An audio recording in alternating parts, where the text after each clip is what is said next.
Assalamu alaikum and hello to everyone from the Radiology Legion side. Today we will discuss an important topic of the radiology which is the radiations. हम बार बार पढ़ते हैं कि radiology में हम radiation की study करती हैं, लेकिन इस वीडियो लेक्चर में हम ये जानेंगे कि रेडिएशन हमारे पास है क्या. What is radiations? Radiation is basically the energy emitted and transferred through space.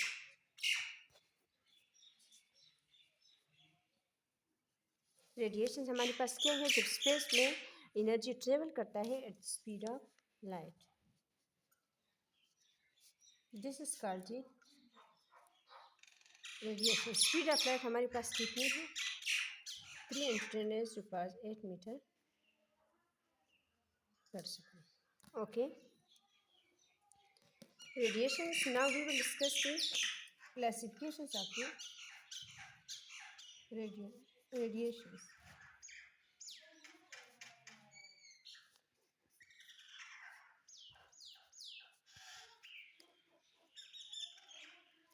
किसी भी चीज़ की क्लासिफिकेशन के लिए जो ज़रूरी चीज़ होता है वो हमारे पास है बेस. यानी किसी चीज़ को हम क्लासिफाई कर रही है, लेकिन इसको किस बेस पे क्लासिफाई. ये जो क्लासिफिकेशन हम कर रही है it is on the basis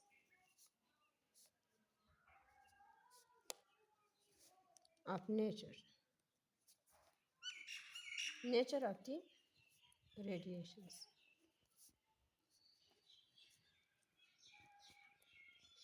on the basis of nature radiation हमारे पास 2 टाइप्स की है.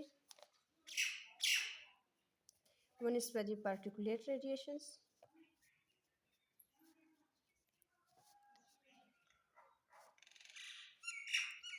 The second one is electromagnetic radiations. First of all, we will discuss about the particulate radiations. That what is particulate radiations? Okay. Particulate radiation हमारे पास वो radiation होता है जो कि सब एटॉमिक पार्टिकल से बनता है. सब atomic particle that is electron, और वो भी फास्ट मूविंग इलेक्ट्रॉन.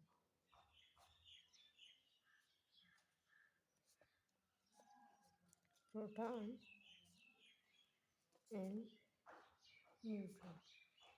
ये हमारे पास क्या है? पार्टिकुलेट रेडिएशंस है. इसके अलावा भी हमारे पास अल्फा एंड बीटा रेज भी पार्टिकुलेट रेडिएशन है. पार्टिकुलेट रेडिएशन मीन कि वो रेडिएशन जिसकी कोई मास हो एंड इट में बी चार्ज और न्यूट्रल. लाइक जो हमने डिस्कस किया, न्यूट्रॉन हमारे पास न्यूट्रल है, बल्कि इलेक्ट्रॉन और प्रोटॉन भी हमारे पास चार्ज है. और इसकी जो स्पीड होगा वो वेरी करेगा. यानी उन सब पार्टिकल्स की स्पीड हमारे पास चेंज होगा एक दूसरे से. वेरी स्पीड प्लस, और इसकी जो स्पीड है it is always less than speed of the light.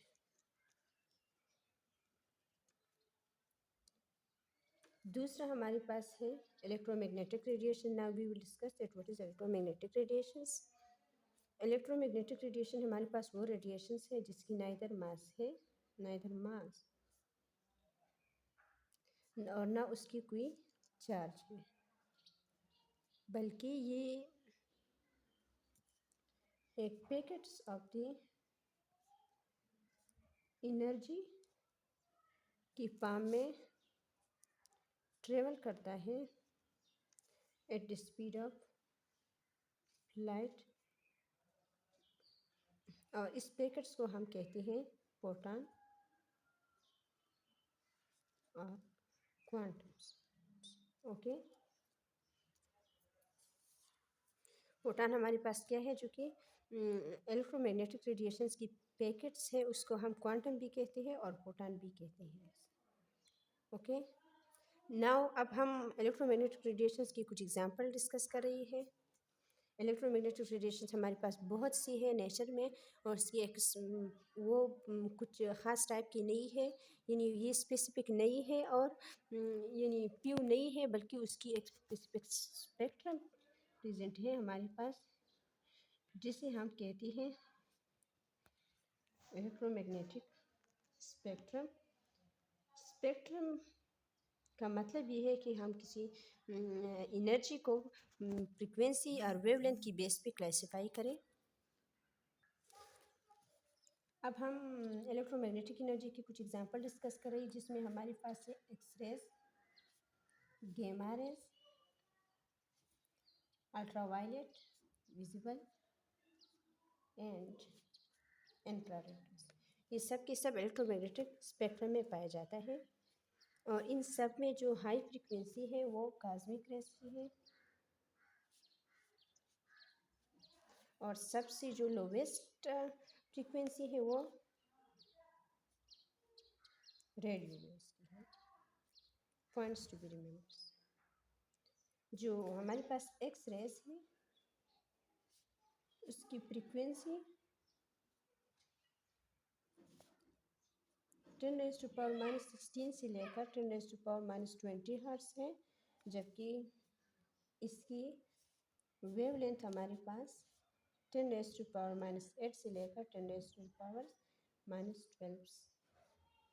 यानी मीटर से। और ये हमें पता है कि एक्स की जो फ्रीक्वेंसी और वेवलेंथ का एक दूसरे के साथ इनवर्स रिलेशन है, यानी एक्स रेस की वेवलेंथ हमारे पास बहुत कम है, तो इसलिए इसका फ्रीक्वेंसी क्या होगा, ज़्यादा होगा, and frequency is directly related to energy, यानी उसका फ्रीक्वेंसी ज़्यादा है तो उसका एनर्जी भी बहुत ज़्यादा होगा। Now we will discuss another classifications of the radiations which is based on the आयनाइजेशंस, कि ये रेडिएशन हमारे पास आयनाइजेशन काज करती है या नहीं करती। Second classifications on the basis of the ionizations ionization की बेस पे भी रेडिएशंस की हमारे पास टू टाइप्स है। One is ionizing radiations,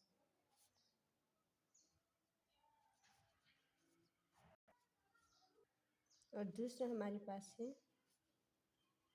non ionizing radiations.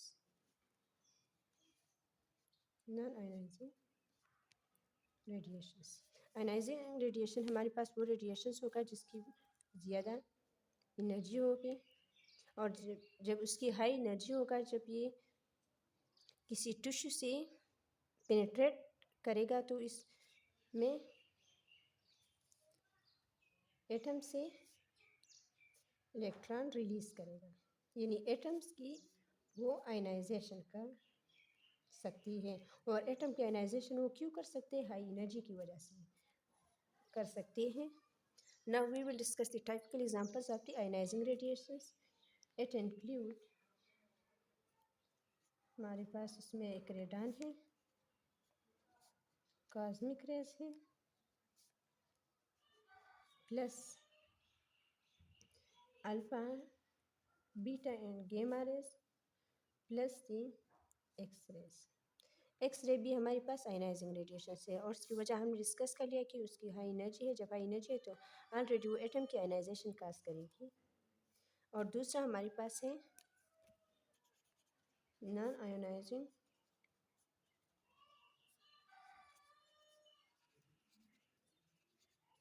Radiations.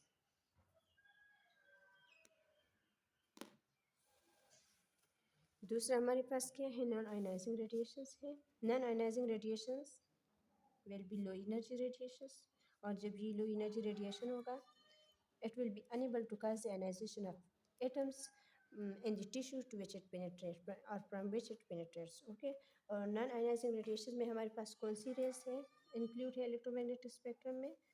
It include infrared rays, radio waves. Okay, इस तरह जो साउंड वेव्स है जो कि अल्ट्रासाउंड में यूज़ होती है, it is also known ionising. Now we will discuss the classifications of the ionizing radiations. जो ionizing radiations हैं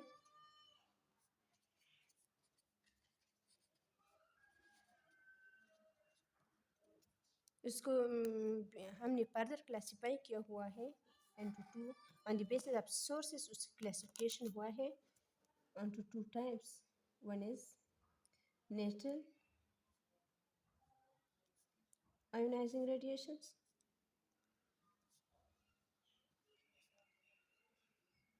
और second one is man-made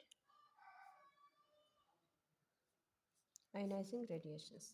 natural ionising radiations वो होगा जो कि ऑलरेडी हमारे पास सराउंडिंग में मौजूद है, यानी उसमें इंसान का कोई दखल नहीं है, इंसान उसकी रिस्पॉन्सिबल नहीं है कि वो इसको ज़्यादा कर सके या कम कर सके या उसे कंट्रोल कर सके. जो नेचुरल सोर्सेस है उसमें वो भी फर्दर हमारे पास 4 टाइप्स की है.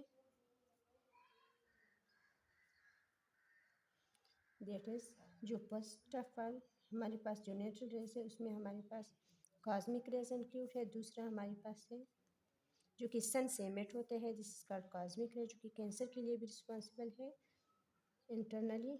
Second one is internally deposited radio nuclei. इसमें टेरेस्ट्रियल रेडिएशंस भी इंक्लूड है. The last and the most important source is radon, which is the largest source of the natural environmental radiations, and it is a radioactive gas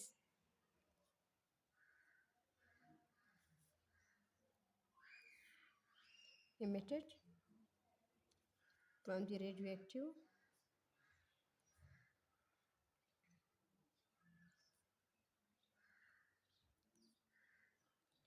uranium nuclei. जो natural ionising radiations है उसमें हमारे पास main और major source जो है वो radon है, जो कि एक रेडियोएक्टिव गैस है हमारे पास, और ये यूरेनियम न्यूक्लियाई से एमिट होता है. जो natural source of the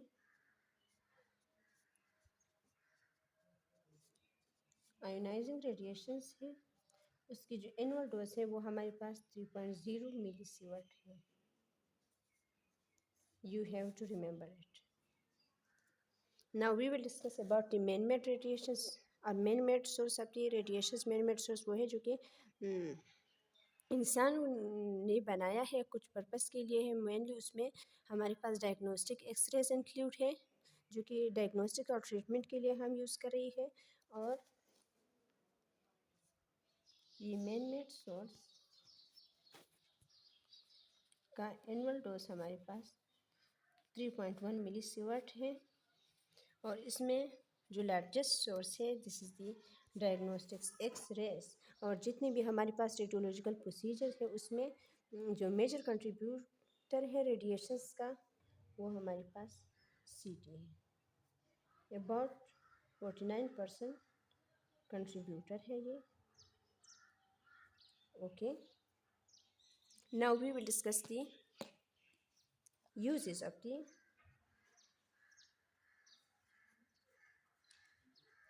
radiations in the radiology की. अब हम ये डिस्कस करें है कि रेडियोलॉजी में हम रेडिएशंस किस पर्पस के लिए यूज़ करते हैं. अगर देखी जाए तो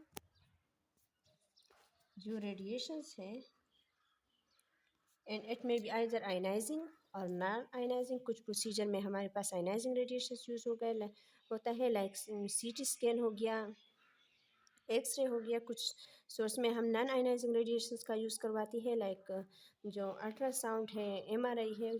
अल्ट्रासाउंड में हमारे पास साउंड वेव्स यूज़ होता है और एमआरआई में हम रेडियो वेव्स का इस्तेमाल करते हैं विच इज़ नॉन आयनाइजिंग. और इनको हम ट्रीटमेंट के लिए भी यूज़ करवाते हैं प्लस दी डायग्नोस्टिक पर्पस. ट्रीटमेंट में हम सिर्फ और सिर्फ